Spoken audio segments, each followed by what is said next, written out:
Video کو like کر کے آگے شیئر ضرور کر دینا۔ اتنے لوگوں کا انتقال ہوگا تو فرشتوں کے ہاتھ میں وہ لسٹ جاتی ہے۔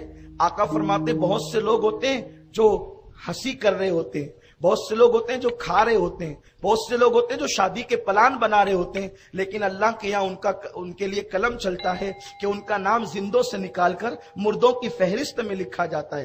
تو اب ہم اس رات قبرستان اس لیے رہتے ہیں تاکہ ہماری موت ہمیں یاد آئے، اور جب ہماری موت ہمیں یاد آتی ہے تو ہم اپنے لیے مغفرت کی دعا کرتے ہیں، ہم توبہ کرتے ہیں، استغفار کرتے ہیں، اپنی زندگی کو بدلنے کی کوشش کرتے ہیں۔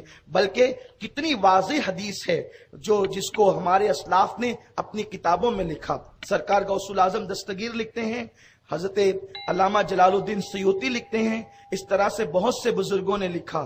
حدیث یہ ہے کہ اماں عائشہ صدیقہ کا جو لقب ہے، اور محدثین نے بھی اس کو اس اعتبار سے لکھا، شب برات کے حوالے سے نہیں لکھا، اماں عائشہ کے حوالے سے لکھا۔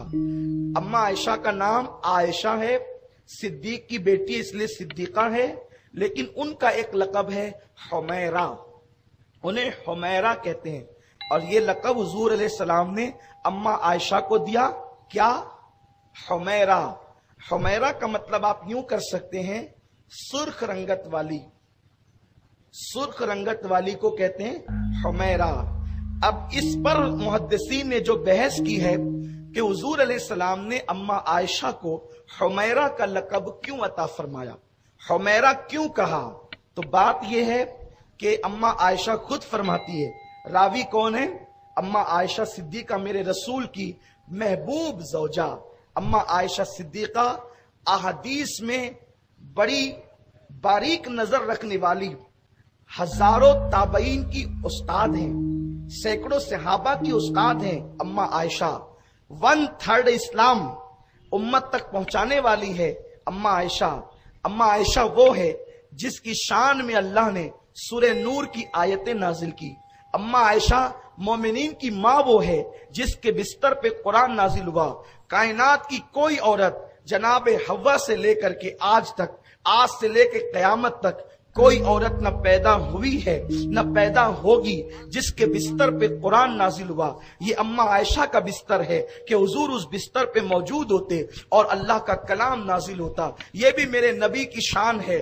موسیٰ اگر توریت چاہیے طور پر آ کر لے جاؤ، عیسیٰ انجیل چاہیے فلاں مقام پر آ کر لے جاؤ، لیکن قربان میرے مصطفیٰ کی شان یہ ہے، محبوب قرآن چاہیے تجھے نہیں آنا، تو جدھر جائے گا قرآن بھی تیرے پیچھے پیچھے آئے گا، قرآن تیرے پیچھے آئے گا۔ محبوب تو حرم کعبہ میں ہوگا تو قرآن وہاں بھی آئے گا، تو مدینہ طیبہ میں ہوگا قرآن وہاں بھی آئے گا، تو احد میں ہوگا قرآن وہاں بھی آئے گا، تو بدر میں ہوگا قرآن وہاں بھی آئے گا، حتیٰ کہ تو عائشہ کے حجرے میں بستر پہ آرام کر رہا ہوگا قرآن وہاں بھی آئے گا۔ لیکن قرآن تو اللہ کا کلام ہے۔ آپ توجہ فرمائیں اپنے نبی کی شان کیا ہے۔ سب سے بڑا مسئلہ یہی ہے کہ اس امت نے اپنے نبی کے مرتبے کو فراموش کر دیا۔ بس پتا نہیں یہود و نصارہ نے کیسے کانٹے تمہارے درمیان بو دیے، اب تمہارے اندر ملاپ کی کوئی گنجائش نظر نہیں آتی، اتنی گندگیاں بو دی گئی، اب ایک دوسرے سے ملنے کا کوئی وقت تمہیں نہیں ملتا، اس لیے کہ یہود و نصارہ کی فکر تھی مسلمانوں کے دل میں نبی کے لیے شکوک و شبہات ڈال دو اور اس قوم کو نبی سے اتنا دور کر دو کہ یہ قوم ٹکڑیوں میں بٹ جائے، یہ قوم فرقوں میں بٹ جائے، اور تمہیں فرقوں میں بانٹ دیا گیا۔ مسلمانوں فرقوں میں بٹنے کا وقت نہیں ہے، اس وقت تو نبی پاک صلی اللہ علیہ وسلم کو اللہ نے جیسا بنایا ہے اس عقیدے پر متحد اور متفق ہونے کا وقت ہے۔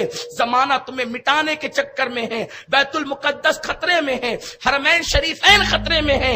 اس وقت ٹکڑی اور فرقوں میں بٹنے کا ٹائم تو نہ تھا، اس وقت تو وقت وہ تھا کہ ابو بکر عمر عثمان و علی کا، سعد و سعید کا، طلحہ و زبیر کا جو عقیدہ تھا، تم اپنے انانیت کے بت توڑ کر صحابہ کے عقیدے پر آ جاتے اور ہاتھ میں ہاتھ ملا کر اسلام کا جو ہے وہ تحفظ کرتے، لیکن ہائے تمہارے درمیان ایسے پیٹ کے پجاری پیدا ہو گئے جو تمہیں ملنے نہیں دیتے، ملنے سے تمہیں روکتے ہیں۔ اگر تم آگے بڑھتے ہو حق کی طرف تو کبھی شرک کا خوف دلایا جاتا ہے، کبھی بدعت سے دھمکایا جاتا ہے۔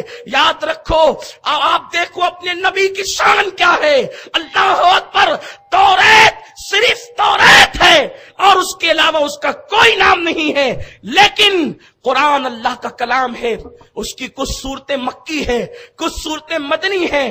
لوگ کہتے ہیں یہ مکی مدنی صورتیں کیا ہیں، مکی مدنی صورتیں کیسے ہو گئی؟ ارے وہ تو کلام اللہ کا ہے، اللہ مکان سے پاک ہے، نہ اللہ مکی ہے نہ اللہ مدنی ہے، پھر اس کا کلام مکی مدنی کیسے ہو گیا؟ تو سنو، مفسرین جواب دیتے ہیں کہ جب تک نبی مکے میں تھے دنیا انہیں مکی کہتی تھی، تو جو قرآن کی صورتیں نازل ہوئی اللہ نے کہا محبوب جب تک تو مکی ہے میرا کلام بھی مکی ہے، اور جب ہجرت کر کے مدینے چلے گئے محبوب اب تم مدنی ہو گیا تو میرا کلام بھی مدنی ہو گیا۔